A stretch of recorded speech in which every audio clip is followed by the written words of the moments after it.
Alright guys, we've been given the all clear, so let's head into the reserve. You guys excited to go on safari? Yeah! Awesome. Alright, the first area of the reserve that we'll be entering into is called the Little Aturi Forest.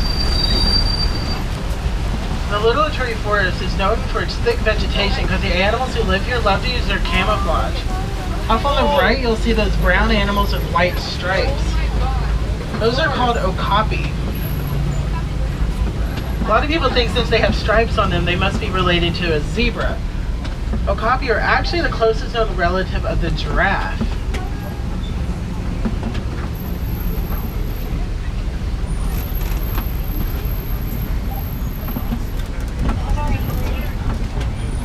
Alright, it's coming up on the left, you'll notice this big watering hole. Watering holes are very interesting because you never know what type of animal you'll find around one.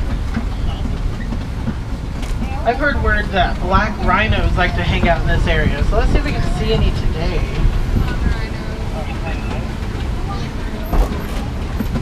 No, I don't see a black rhino, but unfortunately due to illegal hunting and poaching, there are less than 5,000 black rhino left in the entire world today. So if you ever see one, definitely cherish that moment. Oh my god, what is that?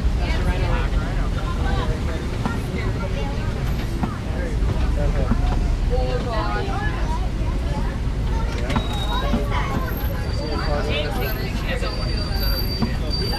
Alright guys, off here on the left in between the brush and that wall, you'll see a bongo.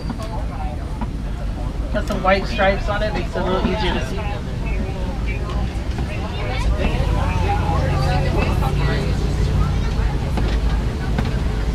Bongos are known as the ghost of the forest because they're so seldomly seen. Oh, there's something up there. And there's some more bongos up there. And that lighter tan animal, that is the greater kudu. That is the second largest antelope in all of Africa.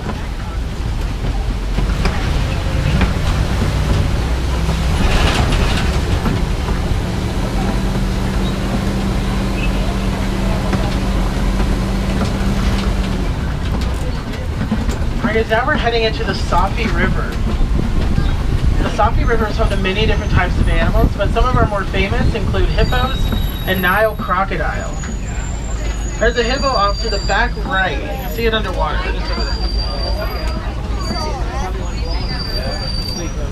Hippos can hold their breath underwater for up to 8 minutes and eat hundreds of pounds of vegetation each and every day.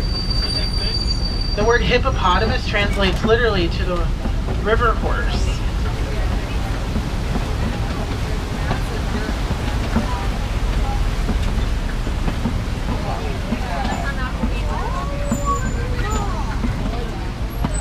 Guys, then against that back wall, straight ahead, you'll see a hippo out of water. Oh my gosh, yeah. And these white birds on the island to the left, these are called pink-backed pelicans.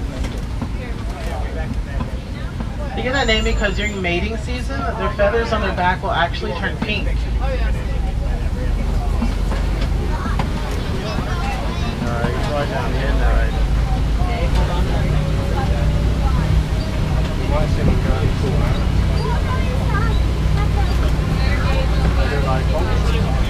These birds are creepy. And they're white redhead. There's a great photo of these hippos. Oh, there's one right there too. Okay, look, I did. Oh yeah. Oh, Yeah.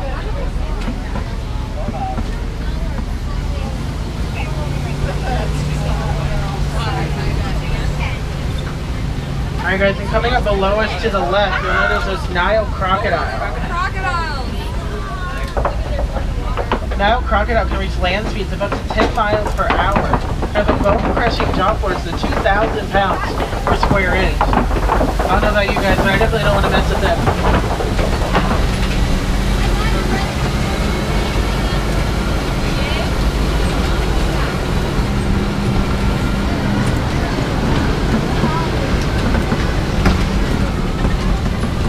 Alright, now we're going to be making a bit of an ecosystem change.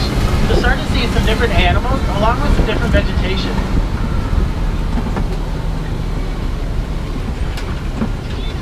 An example of that different vegetation is coming up on your right. This is called a baobab tree, also known as an upside down tree because it looks like its roots are sticking straight into the sky. Looks like a sweet potato. Oh gosh, are we going into like Africa?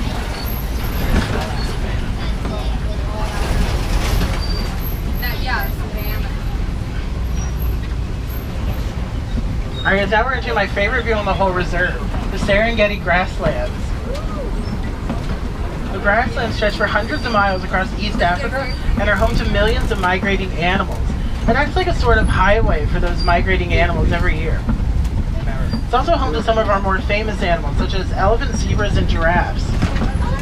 This is the wild Africa that we are working so hard to conserve. Or raw. I can't tell. Well, it might be an elephant.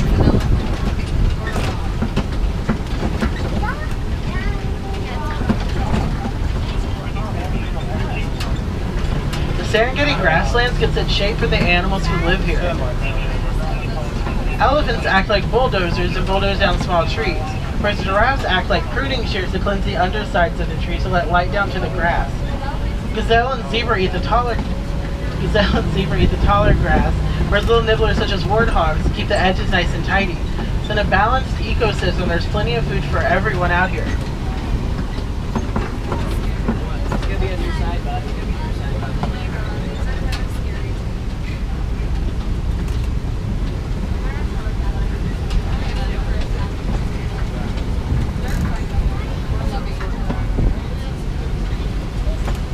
Alright guys, coming up on the left, you'll see some sable antelope.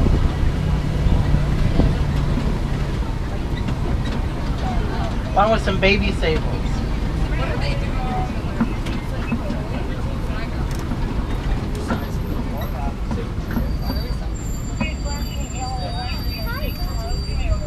They're gonna fight.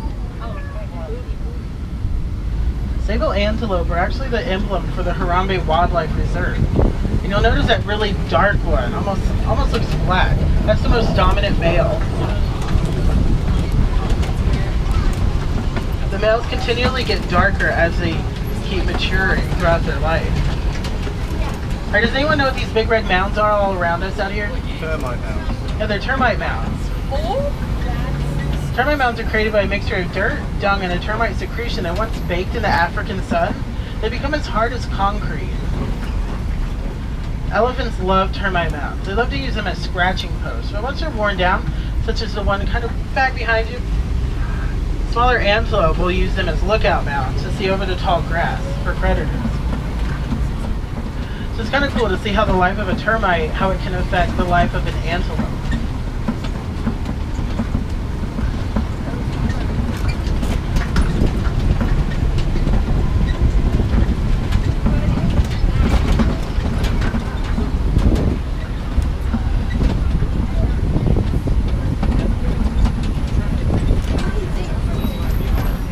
There's off in the distance on your right, that animal with the big white horns, those are called Ankole cattle, also known as Watusi cattle, named after the Watusi tribe who helped domesticate them. Then that tan animal hanging around those weeds right there, that's called a Patterson eland. That is the largest antelope in all of Africa.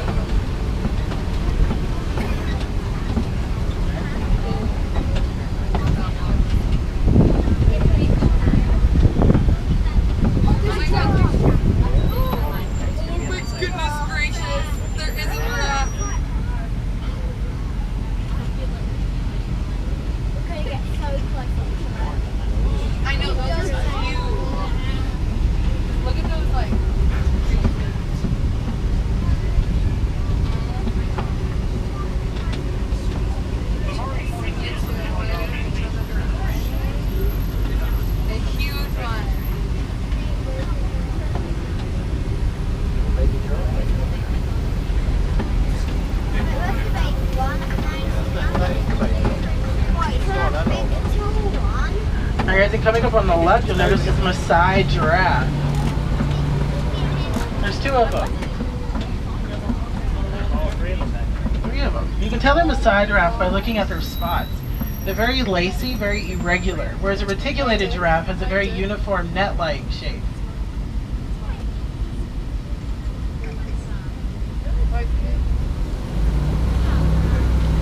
Giraffes can reach heights up to 20 feet tall. And they have the same amount of bones in their neck as we do, 7. Theirs are just a lot larger.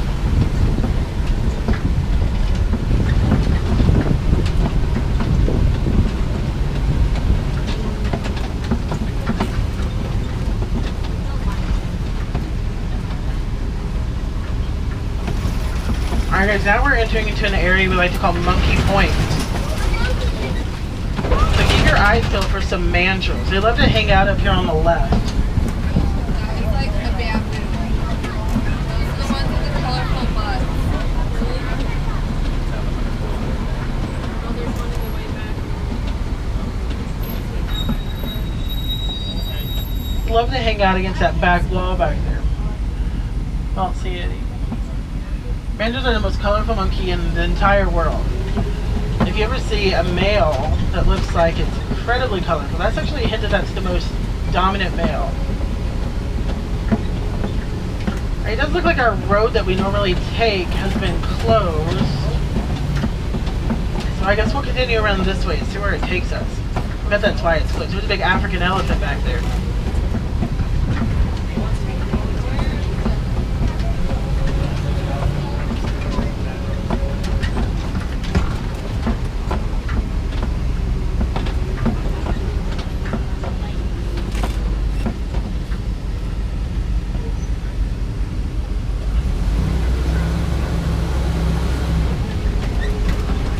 Oh no guys, this is just what I thought would happen. They brought us out to a bridge. I'm not gonna lie guys, I never crossed over this bridge before. We're not allowed to because they're so old and untrustworthy. But it looks like it's the only way out of here. So just remain seated guys, and hopefully we'll get through this together.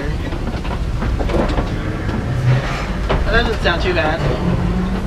Definitely not too bad. Oh no. Alright everyone, lean to the right guys, lean to your right, lean to your right. For the 2 people who participated, thank you. Sorry about that.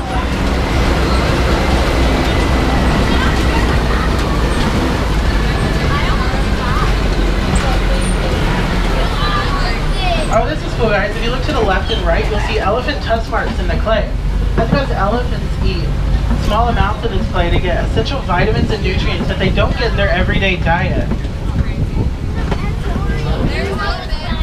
I did. Both male and female elephants grow those beautiful ivory tusks, which unfortunately makes them a threat to being poached. Females have a gestation period of 22 months, so 9 months, Mom, does not seem all that bad, but I wouldn't know. So. Our conservation team's been working with scientists to discover how elephants communicate. What we've recently learned is that elephants, as large and mighty as they are, they're terrified of bees. So we're using this knowledge in Kenya to provide farmers with beehive fences to help protect their crops.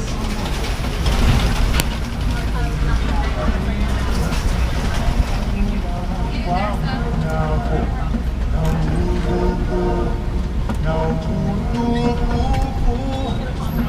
my gosh, what are they doing?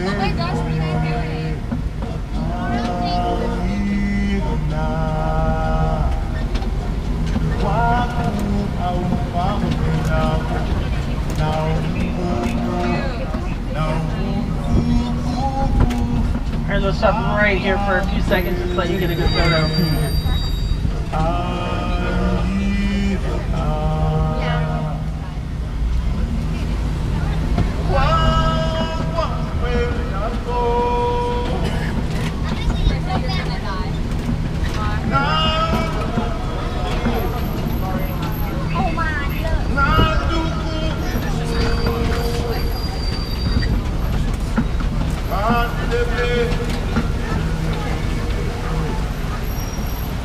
Wow.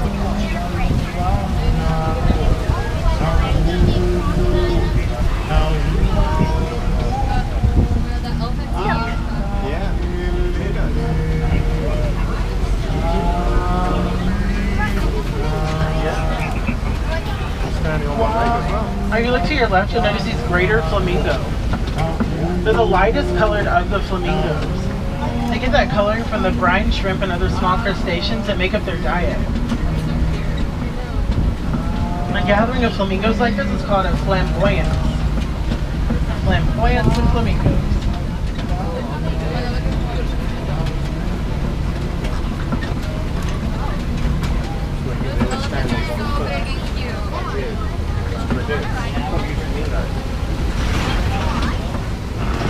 Alright, now we're entering into an area we like to call white rhino country. You'll see why it's called that coming up in just a few seconds. Oh my gosh.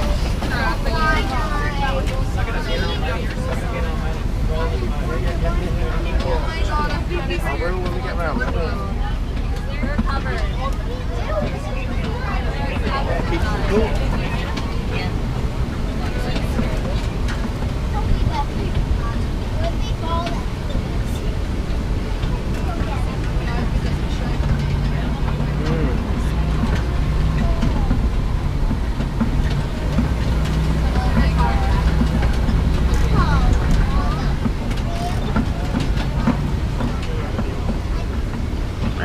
Right up here for a good photo. White rhino get their name not from their color, but from the Afrikaans word zweit, meaning broad mouth. They can top the scales at over 5,000 pounds. And just like their cousins, the black rhino, they too are being illegally hunted and poached. Oh my god, I'm scared. Oh heck no. Oh my god, look at the baby. Alright guys, keep your eyes peeled to the left. Cheetahs love to hang out up on those hills. Oh my god. Cheetahs are the fastest of the land animals. They can reach speeds up to 60 miles per hour. But unfortunately though, they're sprinters, so they cannot maintain that speed for long periods of time. Cheetahs are also the largest cat that can purr.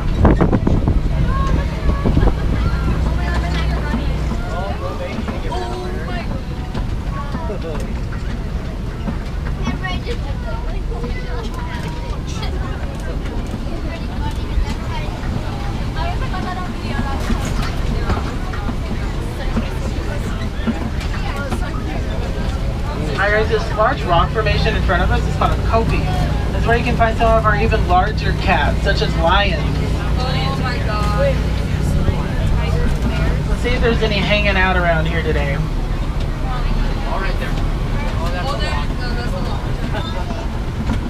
Hey buddy, just remain seated for me, okay pal?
Guys, keep your eyes peeled. The warthogs like to hang out right around in here on the left. Like in Lion King.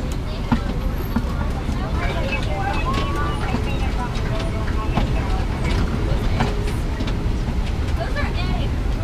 Oh, Down on the left side on the ground right there, those are ostrich eggs. oh wow. Those are Each of those eggs can weigh up to 3 pounds each.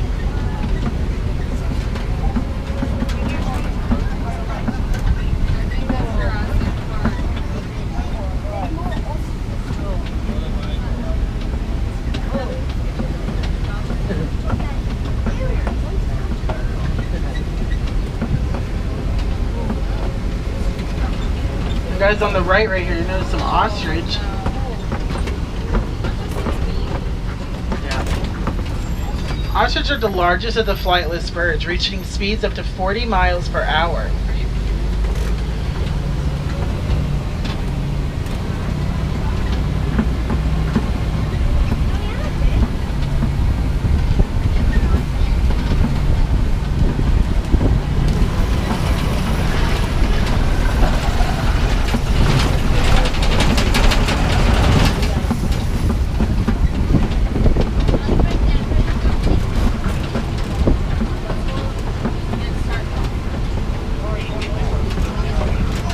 Alright, coming up on the right, these white animals with the big spiral horns, these are called addax.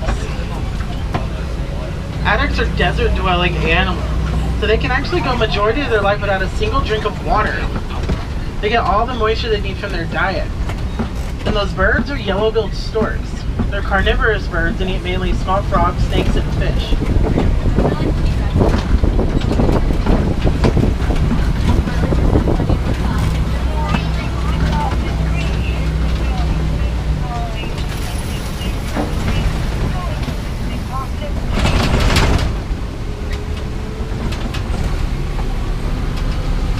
Alright, it does look like we're going to be taking the scenic route, which does mean that our safari will be wrapping up here shortly. So what I'll do is I'll drop you off at the nearest warden's post, and from there it's a short hike back to the village of Harambe from where you started.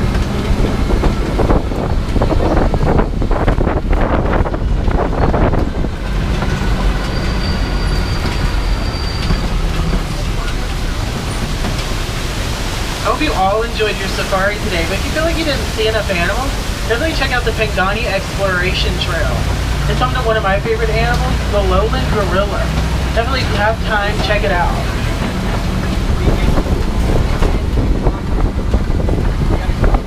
Alright, do we have any wilderness explorers on board today? If so, the truck you've been riding on is Simba 1. You'll need that information to get a wilderness explorer badge.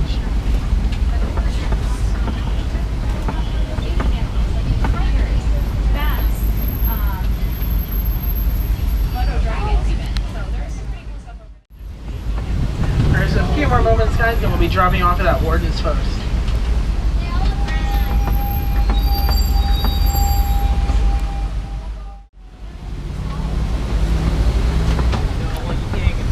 Alright guys, here in Harambe, we don't like to say goodbye. It's much too sad and way too final. What we do like to say is Kwaherini, which means to go well. So Kwaherini, everyone.